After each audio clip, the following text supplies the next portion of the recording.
குரு பிரம்மா குரு விஷ்ணு குரு தேவோ மகேஸ்வரக குரு சாட்சாத் பரபிரம்மா தஸ்மை ஸ்ரீ குருவே நமக.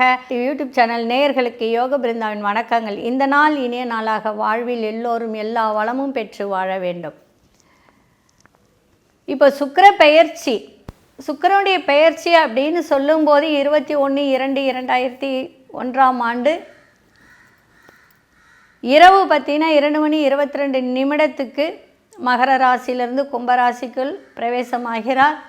ரிஷப ராசிக்கு பார்த்திங்கன்னா உங்களுக்கு 10ஆம் இடத்துல ஜீவனஸ்தானத்தில் சுக்கிரன் வந்து அமர்கிறார். அப்போ ஜீவனஸ்தானம் சுக்கிரன் வந்து அமையும் போது உங்களுடைய 1ஆம் இடத்துக்கும் 6ஆம் இடத்துக்கும் அதிபதி.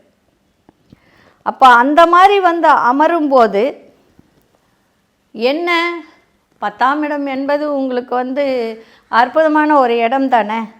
அப்போ என்ன ஆகும், நோய் நொடிகள் கொஞ்சம் உண்டாகும், வேறு ஒன்றும் கிடையாது. ஏன்னா ஜீவனஸ்தானம் கர்மஸ்தானம் அப்படின்னு சொல்லும்போது உங்களுடைய ராசி அதிபதி அப்படின்னு சொல்லும்போது அந்த 10ஆம் இடத்துல சனியினுடைய வீட்டில் அமரும்போது என்ன நடக்கும் அப்படின்றத பார்த்தோமானால் கொஞ்சம் உடல் உபாதைகள் கொடுக்கும், செலவுகள் ஏற்படும். அதே மாதிரி வந்து பார்த்திங்கன்னா நேரங்கெட்ட நேரத்தில் போஜனம், அதாவது சாப்பாடு சாப்பிடக்கூடிய ஒரு தருணமாக மாறும். அதே மாதிரி கொஞ்சம் அலைச்சல்கள் இருக்கும், உடலில் கொஞ்சம் சக்தி இல்லாத மாதிரி தோணும். அதை பற்றி கவலைப்படாதீங்க, என்னடா இப்படிலாம் இருக்குமா அப்படின்றது, அதெல்லாம் கிடையாது. இதுக்கும் வழிபாட்டு முறைகள் இருக்குது. அது மாதிரி இருக்கும்போது தூக்கம், கொஞ்சம் தூக்கம்லாம் கெட்டு போகும், அதெல்லாம் கொஞ்சம் பார்த்துக்கோங்க. உடல் உபாதைகள்னாலே அதுதான், உடல் உபாதைகள் வந்தாலே ஃபஸ்ட்டு வந்து தூக்கம் கெடும். அதே மாதிரி வந்து பார்த்திங்கன்னா உத்தியோகம், தொழில், வியாபாரம் இதிலெல்லாம் கொஞ்சம் ஏற்றம் இறக்கம் ஏற்படக்கூடியதாக இருக்கும் இந்த சுக்கிரனுடைய பயிற்சியால். அதே மாதிரி வந்து பார்த்திங்கன்னா கெட்ட செயல்களில் மனம் கொஞ்சம் போகும். என்ன எதுக்காக அப்படின்னு பார்த்திங்கன்னா, இப்போ சுக்கிரன்னாலே சுகபோகம்தான் இல்லைங்களா, சுகபோக வாழ்க்கையை கொடுக்கக்கூடிய. அப்போது பணம் கொஞ்சம் வருமானம் இதெல்லாம் கொஞ்சம் தடைபடும் போது அந்த மனம் என்ன செய்யணும்னா, இப்படிலாம் இருக்கே அப்படின்னு வேறு வழியில் போய் குறுக்கு வழியில் போய் சம்பாதிக்கிறதுக்கு ஒரு எண்ணம் தோன்றும்.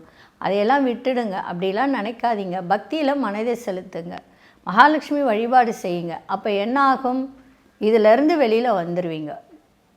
கெட்ட எண்ணங்கள் போய் நல்ல எண்ணங்கள் தோன்ற ஆரம்பிச்சிடும், வேறு ஒன்றும் கிடையாது.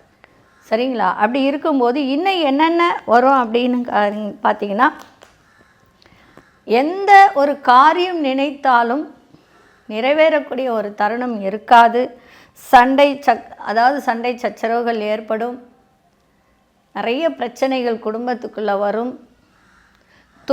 சொந்த தொழில் நடத்துகிறவங்களாம் அதாவது கொஞ்சம் சம்பளம் கொடுக்க முடியாத ஒரு சூழ்நிலைகள்லாம் ஏற்படும், அதெல்லாம் கொஞ்சம் பார்த்துக்கோங்க.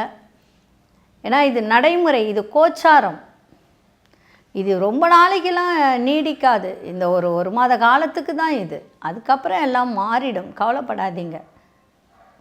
அதே மாதிரி பார்த்திங்கன்னா நிறைய விஷயங்கள் வம்பு, உங்களை வந்து உங்கள் கூட்டாளிகள் அதாவது பார்ட்னர்ஷிப் வழியில் ஒரு வியாபாரம் செய்கிறீங்க, தொழில் செய்கிறீங்க அப்படின்னா தேவையில்லாத வம்பு வழக்கு இதெல்லாம் ஏற்படக்கூடிய ஒரு தருணமாக மாறிடும். அதனால் நிதானத்தோடு செயல்படுங்கள், பக்தியில் மனதை செலுத்துங்கள், நல்ல சிவன் வழிபாடு செய்யுங்க.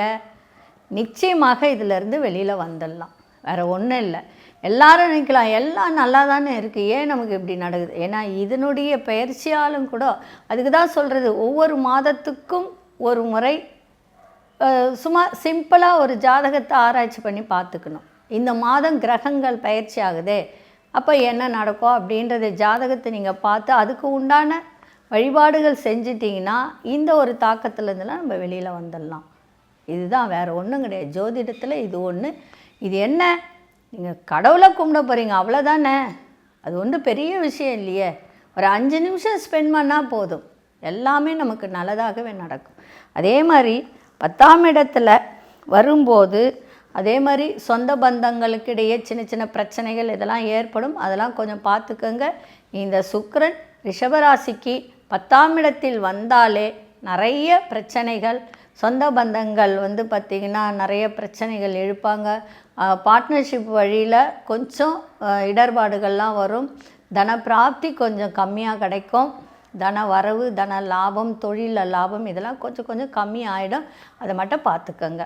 பொதுவாக சொல்லணும் அப்படின்னு சொன்னால், ஜீவனஸ்தானத்தில் உட்காரும்போது ஓரளவுக்கு என்ன சொல்லணும் அப்படின்னா, 10ஆம் இடத்துல வந்தாலே கொஞ்சம் பொருள் இழப்பு ஏற்படும். அதை மட்டும் கொஞ்சம் பார்த்துக்கோங்க. சரிங்களா? நன்றி, வணக்கம். யோக பிருந்தாவின் வாழ்த்துக்கள்.